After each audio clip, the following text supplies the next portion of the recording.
प्रिय विद्यार्थियों, good afternoon. मेरे इस नए कॉलेज में आज ये मेरा पहला वीडियो है, पर जहाँ चाह वहाँ रहा। कोई भी साधन नहीं है, पर फिर भी बैठने की जगह है। बच्चों, जैसे आज आपने मेरा सुबह शॉर्ट्स देखा होगा, उसमें मैंने डाला था कि आज रानी दुर्गावती का बलिदान दिवस है। उसमें मैंने कुछ लगभग 10-11 पॉइंट्स डाले। पर जब मैं एनसीईआरटी के नोट्स पढ़ रही थी तो मुझे कुछ ऐसी बातें देखने को मिली। भारत की कई वीरांगनाओं का व्यक्तित्व आपस में, परिस्थितियाँ आपस में मिलती जुलती दिख रही हैं, इसलिए मैंने सोचा आज आपसे शेयर करती हूँ। सबसे पहले तो खून तो वीरांगनाओं का आभूषण होता है, ऐसा कहना रानी दुर्गावती का। लगभग सभी वीरांगनाएं इस तथ्य को मानती ही थी।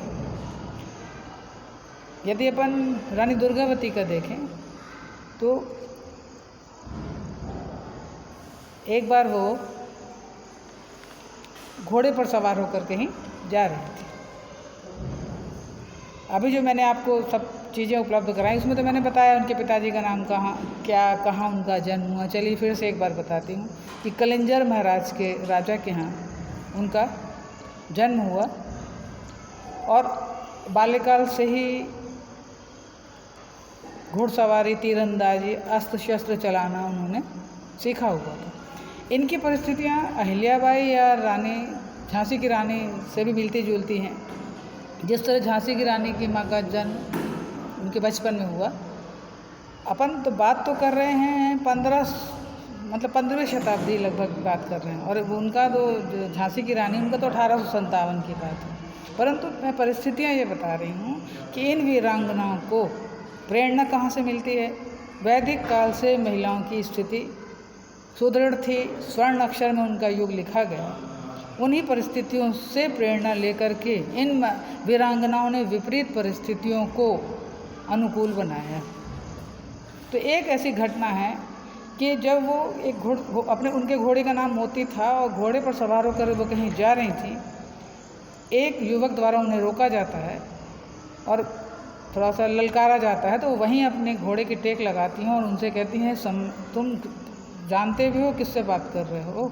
मैं कलिंजर के महाराज की पुत्री हूँ मेरा। तो वो बोले राजकुमारी। जब उनको पता चल गया और उन्होंने उनको अपने कुशलता से मारने का भी प्रयास किया, तो अब उसने सोचा कि अब इनके सामने मैं हार जाऊंगा। तो उन्होंने क्षमा मांगी और कहा कि राजकुमारी जी क्षमा करिए। जब उन्होंने पता किया कि ये राजकुमारी है कौन, उन्होंने अपना परिचय तो दिया था, परंतु उसके बारे में उन्होंने पता किया। परंतु बाद में बच्चों आपको ये बताना चाहूँगी कि वो जिस युवक ने इन्हें ललकारा था वो था आसिफ खां। अकबर के राज दरबार में भी ये थे और उनके सेनापति में से कुछ थे। इसी आसिफ खान ने कहा कि मैं अपने इस अपमान का बदला, जो राजकुमारी ने मेरा अपमान किया है आज, मैं इसका बदला लूँगा। एक प्रसंग देखने को मिल रहा है कि कहीं पर शिकार के लिए गई थी, तो वहाँ दलपत शाह भी आए हुए थे। दलपत शाह और रानी दुर्गावती का वहाँ पर भेंट होती है, उनका विवाह होता है और उसके बाद से रानी दुर्गावती कहला रही हैं। उन्हें एक पुत्र रत्न की प्राप्ति होती है। लगभग वो पुत्र 4-5 वर्ष का होता है तो दलपत शाह जी का निधन हो जाता है। अब अकबर को दिल्ली में खबर लगती है कि गोंडवाना राज्य जो है वो अब लगभग खाली है। जैसा कि अपन ने अहिल्याबाई के समय भी देखा था कि उनको पता चल गया था कि अब ये क्षेत्र, जो कि उनके भी पति नहीं रह गए थे, तो उनको और पुत्र भी एक नहीं रह गए थे, तो उनको लगा कि ये तो जगह खाली हो जाएगी, अब तो यहाँ आक्रमण करना चाहिए। ये अपन मालवा क्षेत्र की बात कर रहे हैं। तो ऐसी ही परिस्थितियाँ हर वीरांगना के बीच ऐसी परिस्थितियाँ आती ही हैं, तब ही वह इन परिस्थितियों से निकल करके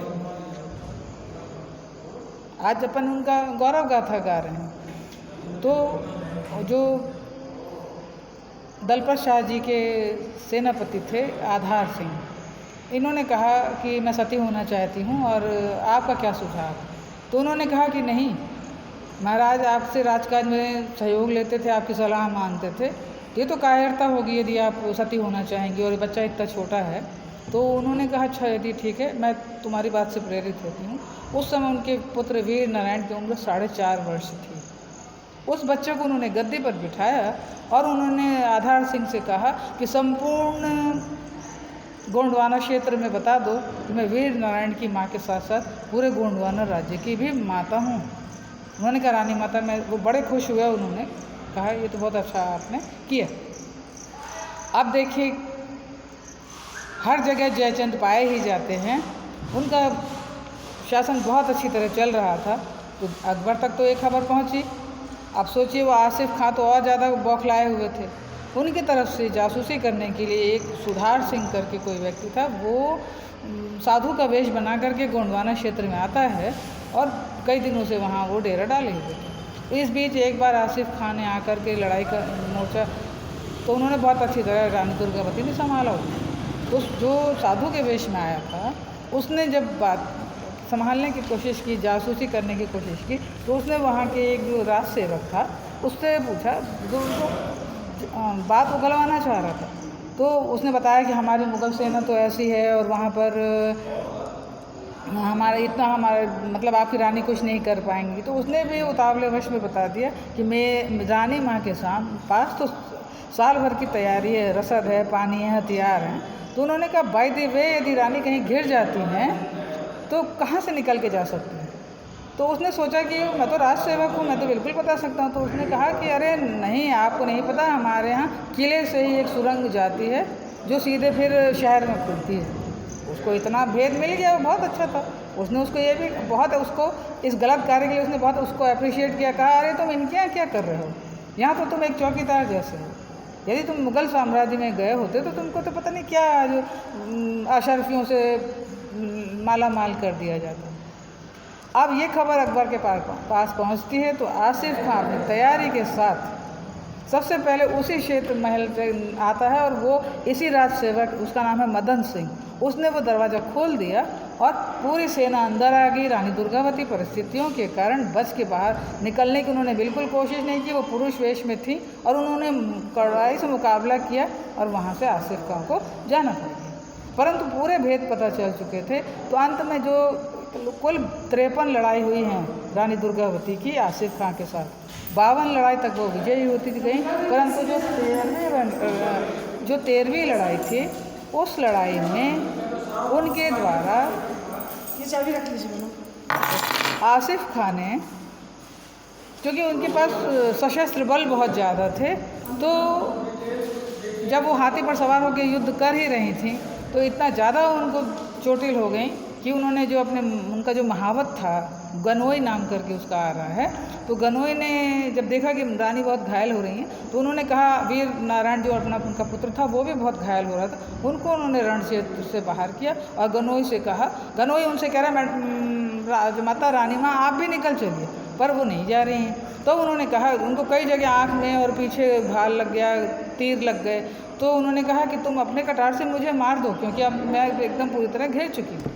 तो नहीं रानी माँ, मैं आपको ऐसा नहीं कर सकता। तो उन्होंने क्या किया कि उसकी कटार ली है, या कहा जा रहा है कि उन्होंने अपनी कटार ली है और अपने को उन्होंने स्वयं अपना आत्म बलिदान किया, क्योंकि जैसा कि झांसी की रानी ने भी ऐसा ही किया था। तो इस तरह से उन्होंने अपने आप को बचाया, जबकि झांसी की रानी तो 1857 की बात आ रही है। परंतु देखिए प्रेरणा और परिस्थितियाँ कैसे एक वीरांगना को परिस्थितियाँ आती हैं कि तात्कालिक उन्होंने ये निर्णय लिया। तो आज का जो दिन है वो उनके बलिदान का दिन है। और नरेल नाले के पास जो जबलपुर के पास कहला रहा है, उधर वो फिर जाती हैं और वहाँ युद्ध होता है। चूँकि उनके पास अपनों ने ही धोखा दिया है तो वो पूरी तरह यहाँ पर वो विफल हो जाती हैं। परंतु आप उनका सुनिए बच्चों, जो गद्दार था, जो राज सेवक था, जिसने कि कहा था कि यहाँ से किला का सुरंग जाती है शहर तक, फिर अकबर तो ने कहा कि उनको तो अपना उनका काम हो चुका था। तो फिर उन्होंने जो उनका राज सेवक था वो तो अब मुग़लों के साथ मिल चुका था, उसको वहाँ पर उस क्षेत्र में कालिक पोत के पूरे शहर में घुमाया गया। उसके बाद उसको तोपों के सामने खड़ा करके उसे उड़ा दिया गया। तो सोचिए तो जब आज मैं ये पढ़ रही थी तो मुझे ऐसा लगा कि बच्चों, मुझे आपको यदि कोई सी चीज़ आपको याद करने में दिक्कत आ रही है तो आप कनेक्टिविटी से यदि कोई सी चीज़ याद करेंगे तो आपको, और देखिए यहाँ से फिर बात शुरू हो जाती है वैदिक काल से। वैदिक काल महिलाओं में, वहाँ उस समय भी महिला, जैसे कहा जाता है कि कैकेयी ने रण क्षेत्र में ही 2 वर मांगे थे, तो उन्होंने कहा था समय आने पर मैं मैं उनको मांगूंगी, मगर उसी समय राजा दशरथ ने कहा था कि आप 2 वर मांग लीजिए, क्योंकि रण क्षेत्र में उन्होंने उनकी जान बचाई थी। तो हमारे भारत की महिलाएं शुरू से वीरांगना हैं, तो उस परिस्थिति को देखते हुए आज अपन यदि देखें, फिर इनके सम्मान में फिर डाक टिकट भी जारी हुआ। जो जबलपुर विश्वविद्यालय रानी दुर्गावती विश्वविद्यालय बनता है 1983 में, 1988 में डाक टिकट जारी होती है। और आज भी मैं तो मध्य प्रदेश शासन का धन्यवाद देना चाहूँगी कि इस तरह के पाठ्यक्रम में शामिल करना, महिला सशक्तिकरण में इसको लाया गया है। और नहीं तो हम लोग तो इतने लगभग सभी पाठ्यक्रम में पढ़ते थे, मगर रानी दुर्गावती जी को इस तरह से जो इनका, क्योंकि ये NCERT का मैं आपको रेफरेंस दे रही हूँ, तो ये बिल्कुल ऑथेंटिक है। तो देखिए वो कोरिलेशन ये है कि आसिफ खान ने उनको राजकुमारी के समय का जो उनका बदला था वो उन्होंने रानी दुर्गावती से उस समय लिया है, और देखिए वो वीर गति को प्राप्त होती है। तो बच्चों, हमें परिस्थितियों से प्रेरणा लेकर के परिस्थितियों को अनुकूल बनाने का प्रयास करना चाहिए। विद्यार्थियों, बहुत बहुत धन्यवाद।